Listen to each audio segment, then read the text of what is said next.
Everyone, you're welcome back to my channel. My name is Sinka. In today's tutorial, I'm going to be showing us how to make a bishop collar that fits beautifully well on the neck. You know, there are some that used to gape and it's be looking one kind. Alright, but today's one, I'm going to be showing you how you can do it in such a way that it's going to relax very well on your neck, and also it's going to be firm without shocking you. Yes, without shocking you, because the neckline is going to be wide cotton, but then when you attach the collar, it's going to just hold your neck snugly without like creating discomfort. All right, so and the button is going to be in front because today's class is the continuation of last week class. But if you're making it to be at the back, it can still be at the back. Just like this one, the opening can be at the back. Like you can attach your zip allowance at the back. All right, so let's get into it. Like I said last week, the neck width that I use is 3.5 inches for both the front and the back, while the depth of the back neckline is 1.5 inches. Then you connect it together. For the front neck depth, I use 3.5. I use 3.5. Then I'll connect it together. Then straight off, you can just cut it out. This is the back. I've cut out the back. And this is the front. All right, so the first step while making a collar is to join the shoulder of both the front and the back together. So I'm going to be joining the shoulders together.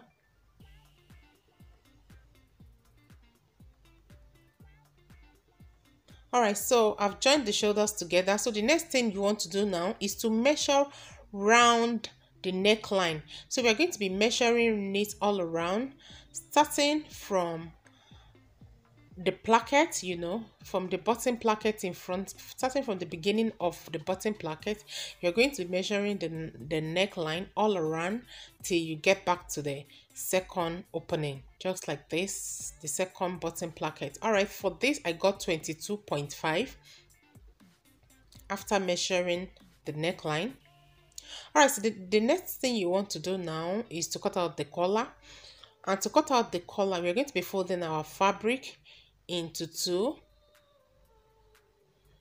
Then after that, you fold it again. You fold it again into 4. All right, so after folding, you may need to press it down. And note, this part here is open, while this part here is completely unfold. It's completely unfold. All right, so the next thing you want to do is to divide the neck circumference measurement you get by 4. In my own case, I got 22.5. If I divide 22.5 by 4, that gives me 5.6.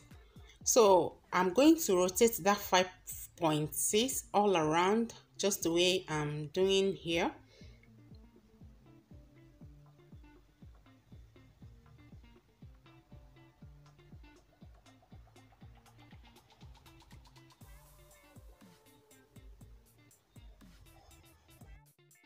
Then I'm just going to connect it together like this.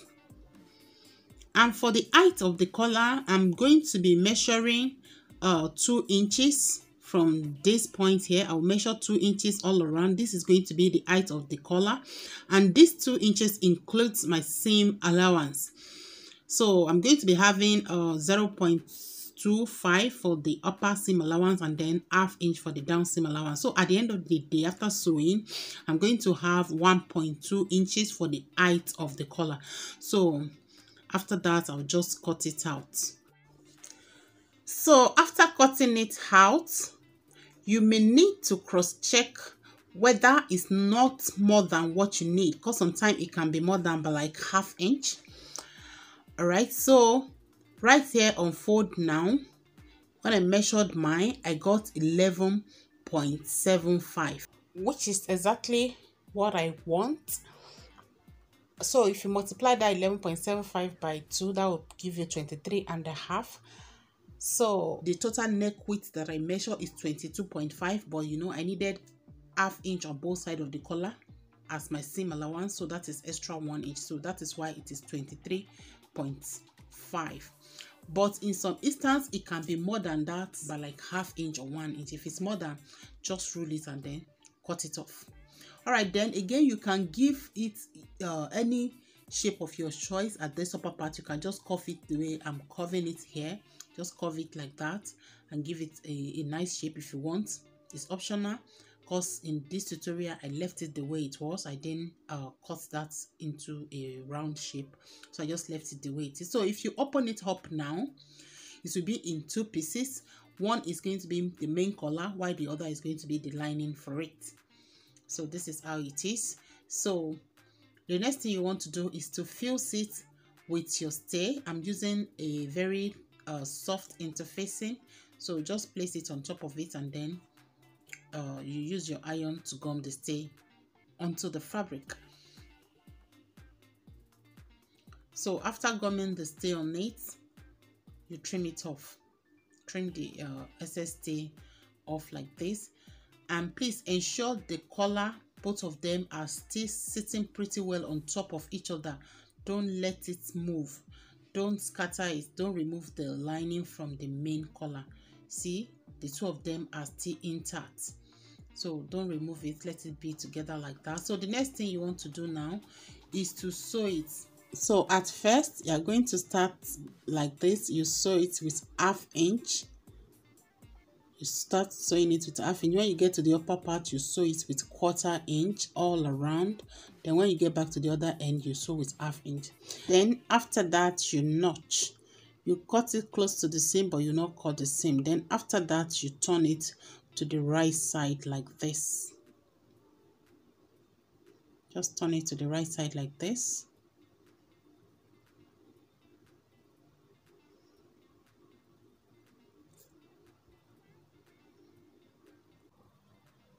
And then after turning it to the right side, you iron it.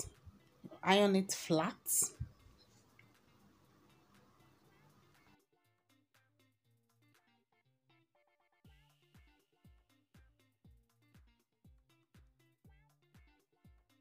So after ironing it, you need to top stitch it at this bottom part so that the two pieces can stay in place.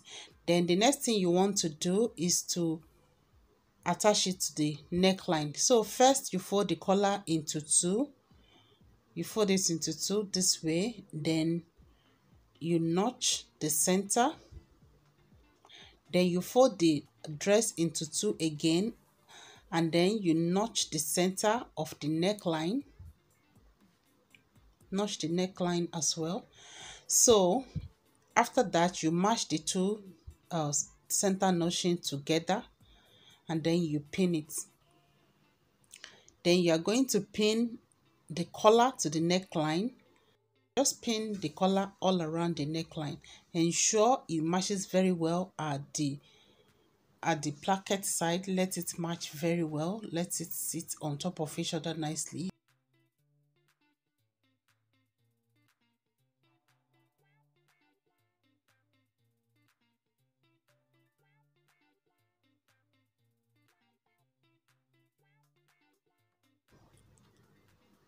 So after pinning, the next thing you want to do is to stitch the collar to the neckline. Don't forget, the right side of the collar will be facing the right side of the dress. So after stitching it together, you can see this is how it looks after stitching it together. The next thing you want to do is just to weave these parts. Just overlock it with your serger. Just weave it, and that's it. Your collar is ready. So you can see I've weaved mine, and this is how it's looking. You just weave it, and that's all. And the good thing about this method of cutting bishop collar is how it fits. Irrespective of how wide you cut the neckline, it always fits. Just like this image here, I made the front neckline to be 4 inches by 4, while for the back I made it 4 by 1.5. You can see how beautiful it is. Irrespective of how wide it is, it always fits and it's not shocking. Thanks for watching, and that's the end of the class. Please don't forget to subscribe to my channel if you have not done so, and also click the notification bell and give this video a thumbs up. I'll see you in my next tutorial. Bye.